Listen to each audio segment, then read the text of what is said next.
الحمد لله وكفى وسلام على عباده الذين اصطفى أما بعد فأعوذ بالله من الشيطان الرجيم بسم الله الرحمن الرحيم قال الله سبحانه وتعالى ولقد رآه نزلة أخرى صدق الله العظيم۔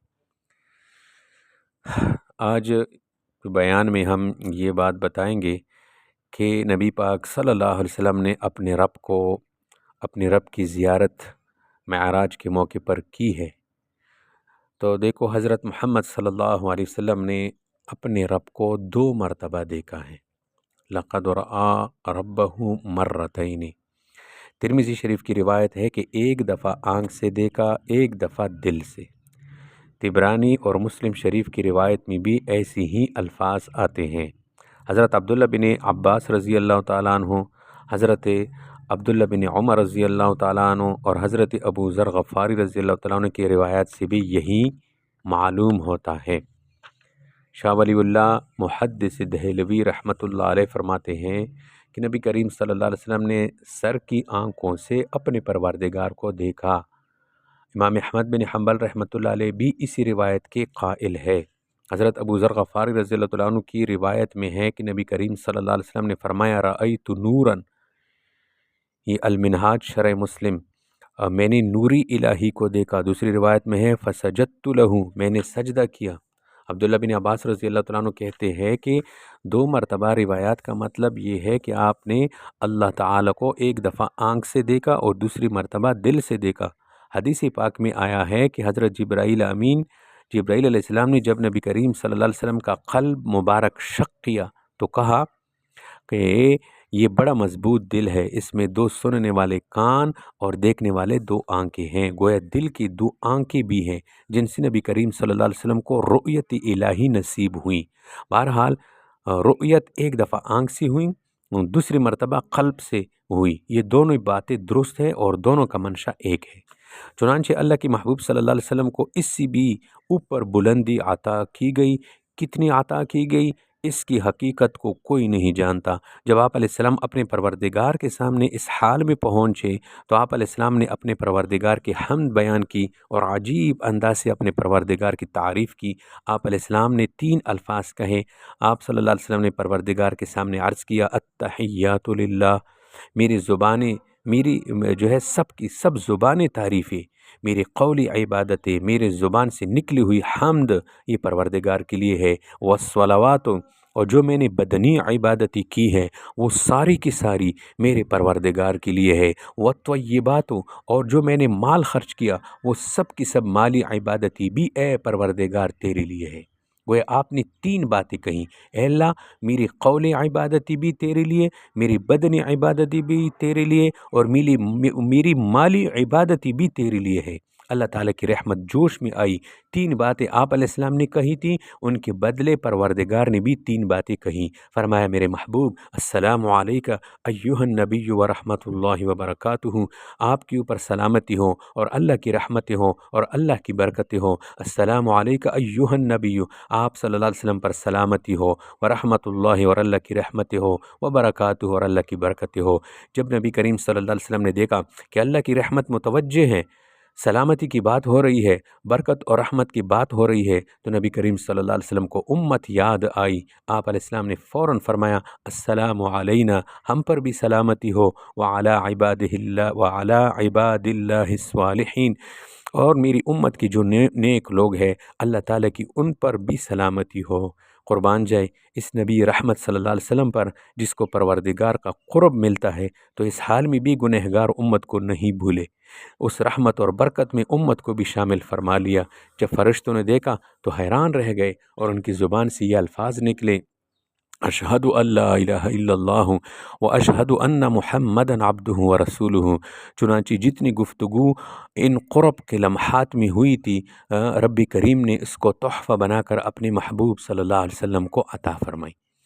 جب دوست سے ملاقات کے لیے آتا ہے تو بعد میں تحفہ لے کر واپس جایا کرتا ہے۔ اللہ تعالیٰ نے فرمایا میرے محبوب آپ اس تمام گفتگو کا تحفہ سمجھیے اور اپنی امت کو کہیے کہ دن میں 50 نمازیں پڑھے۔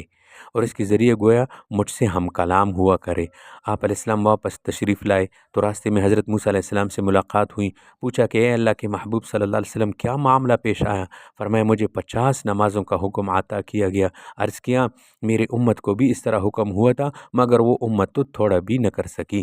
آپ علیہ السلام ایک دفعہ پھر تشریف لے جائے، چنانچہ آپ علیہ السلام پھر تشریف لے گئے اور پھر اللہ تعالیٰ کی حضور میں حاضری دی۔ اللہ تعالیٰ نے 45 کر دی، پھر دوبارہ معاملہ ہوا 40 کر دی، 5 نمازیں کم ہوتی گئی، 9 مرتبہ آپ علیہ السلام کو بار بار عروج اور بلندی نصیب ہوئی۔ حکمت کیا تھی؟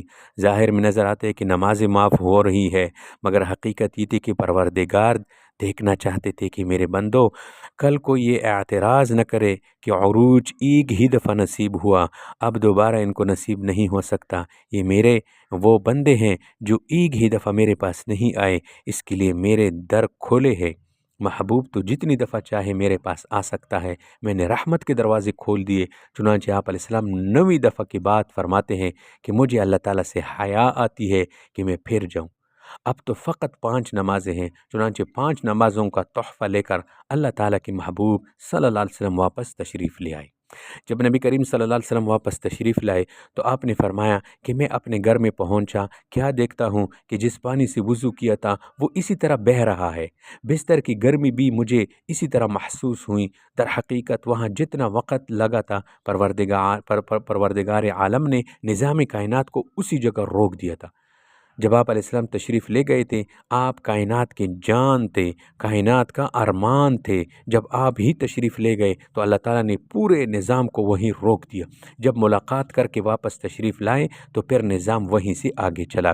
ایک وقت تھا جب دنیا تخت سلیمان کو اڑنے کو نہیں سمجھ سکتی تھی، آج ہوائی جہاز کے اڑن نے تخت سلیمانی کے اڑنے کو اچھی طرح سمجھا دیا۔ ایک وقت تھا جب ابابیلوں کی کنکریاں جو ہاتھیوں کو بھوسا بنا کر رکھ دینے والی تھی، وہ انسان کو حیران کر دیتی تھی کہ کنکریوں میں کہاں اتنی طاقت کہ ہاتھی کو مار سکیں۔ آج رائفل کی گولی نے بات صاف کر دی کہ کس طرح رائفل کی گولی سے اتنا بڑا ہاتھی مر جاتا ہے۔ پروردگار عالم کی طرف سے ابابیل جب کنکریاں پھینکتے تھے وہ بھی گولی بن کر پڑتی تھی۔ تو سائنس وقت کے ساتھ ساتھ ان باتوں کی نقب کشائی کرتی جا رہی ہے۔ ایک وقت تھا کہ یہ باتیں سمجھ میں نہیں آتی تھی، آج سمجھنی نسبتاً زیادہ آسان ہے۔ آج لفٹ میں سفر کرنے والی کے لیے رف رف کا سمجھنا زیادہ آسان ہے۔ آج براق کے لفظ کو برق بجلی کی وجہ سے زیادہ سمجھنا آسان ہے، جو 1 سیکنڈ میں 1,86,000 میل کا سفر کر جاتی ہے۔ اللہ رب العزت نے اسی طرح اپنے محبوب صلی اللہ علیہ وسلم کو تھوڑی سی دیر میں یہ تمام شرف عطا فرمایا، بظاہر کوئی اسے سمجھے یا نہ سمجھے۔ تو میرے دوستو ہم اس پر ایمان رکھتے ہیں چونکہ اللہ کے محبوب صلی اللہ علیہ وسلم نے فرمایا، لہٰذا ہمارا پکا ایمان ہے۔ اللہ کے محبوب صلی اللہ علیہ وسلم تشریف لے گئے، آپ علیہ الصلاۃ والسلام نے سب مناظر دیکھے اور دیکھ کر واپس تشریف لے آئے۔ جب آپ علیہ السلام معراج سے واپس تشریف لائے تو اگلے دن آپ علیہ السلام نے قریش مکہ کو یہ سارا واقعہ سنایا۔ وہ بڑے حیران ہوئے، سوچنے لگے کہ اتنی تھوڑی سی دیر میں کوئی مسجد اقصیٰ تک کیسے پہنچ سکتا ہے اور واپس آ سکتا ہے، یہ کیسے ہو سکتا ہے؟ چنانچہ انہوں نے اس بات کو خلاف حقیقت سمجھا۔ نبی کریم صلی اللہ علیہ وسلم کھڑے ہوئے ہیں، قریش مکہ پاس ہیں، آپ علیہ السلام نے معراج کے متعلق ارشاد فرمایا تو قریش مکہ کہنے لگے، اچھا اگر آپ مسجد اقصیٰ سے ہو کر آئے ہیں تو بتائیے کہ اس کی چھت کی کڑیاں کیسی تھی؟ نبی کریم صلی اللہ علیہ وسلم فرماتے ہیں، مجھے تو چھت کی کڑیوں کے متعلق پتہ ہی نہ تھا۔ میری طبیعت میں ایک عجیب سی کیفیت پیدا ہوئی کہ ان کفار نے ایسا سوال کیا ہے کہ مجھے اس وقت اس کا جواب معلوم ہی نہیں، مگر میرے پروردگار نے میری رہنمائی فرمائی اور درمیان کے سارے پردے ہٹا دیے۔ میں مسجد اقصیٰ کی چھت کو دیکھ رہا تھا، جو کچھ وہ کفار پوچھتے جاتے ہیں میں ان کو بتایا جاتا تھا۔ جب میں نے ساری باتیں ان کو بتا دی تو ان کے مقدر میں ہدایت تو پھر بھی نہیں تھی، کہنے لگے یہ بڑا جادوگر ہے، یہ اپنے جادو کے ذریعے یہ باتیں بتاتا ہے۔ پھر قریش مکہ حضرت ابوبکر صدیق رضی اللہ تعالیٰ عنہ سے جا کر ملے اور کہنے لگے، ابوبکر تم بڑے عقل مند آدمی ہو، سمجھدار ہو، دانا ہو، ہمیں ایک بات تو بتاؤ، اگر کوئی آدمی یہ کہے کہ میں مکہ سے چلا اور رات میں مسجد اقصیٰ تک پہنچا پھر واپس آ گیا تو کیا یہ ممکن ہے؟ آپ نے فرمایا ممکن تو نہیں۔ کہنے لگے کہ آپ ہی کی دوست تو کہتے ہیں کہ میں رات میں سفر کر کے آیا ہوں۔ ابوبکر رضی اللہ تعالیٰ عنہ تڑپ کر بولتے ہیں کہ اگر میرے محبوب فرماتے ہیں تو میں گواہی دیتا ہوں کہ وہ سچ کہتے ہیں، یقیناً ان کے ساتھ یہ معاملہ یہ پیش آیا ہوگا۔ اللہ تعالیٰ کو ابو بکر رضی اللہ عنہ کی یہ گواہی اتنی پسند آئی کہ ابو بکر کے نام کے ساتھ صدیق کا لقب لگا دیا۔ قیامت تک کے لیے ابو بکر کا نام لیا جائے گا تو ان کو صدیق کہہ کر پکارا جائے گا کہ اللہ کے محبوب صلی اللہ علیہ وسلم نے ایک دعویٰ فرمایا تھا اور ابو بکر رضی اللہ عنہ نے بن دے کے اس کی گواہی دی تھی۔ معراج کا واقعہ تفاسیر کی کتب میں تفصیل کے ساتھ موجود ہے، جس میں اللہ تعالیٰ کی طرف سے کئی حکمتیں ہیں۔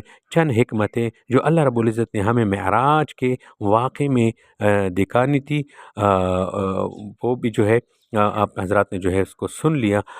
تو اللہ تبارک و تعالیٰ سے دعا کریں گے کہ اللہ تبارک و تعالیٰ ہمیں یعنی وہ تمام خصوصاً 5 وقت نماز پڑھنے کی اللہ تبارک و تعالیٰ ہمیں توفیق عطا فرمائے، اور ساتھ ہی ساتھ جن جن گناہوں کی وجہ سے مختلف قسم کے عذابات لوگوں کو ہو رہے تھے، ان عذابات جن جن گناہوں کی وجہ سے، تو ان گناہوں سے اپنے آپ کو بچائیں۔ اللہ سے دعا مانگے کہ اللہ ان گناہوں سے ہمیں بچائے اور نیک عمل کی طرف جو ہے ہمیں توفیق عطا فرمائے، تاکہ ہم کیا کریں، نیک عمل میں لگے رہیں اور ہمارا آخرت جو ہے بن جائے۔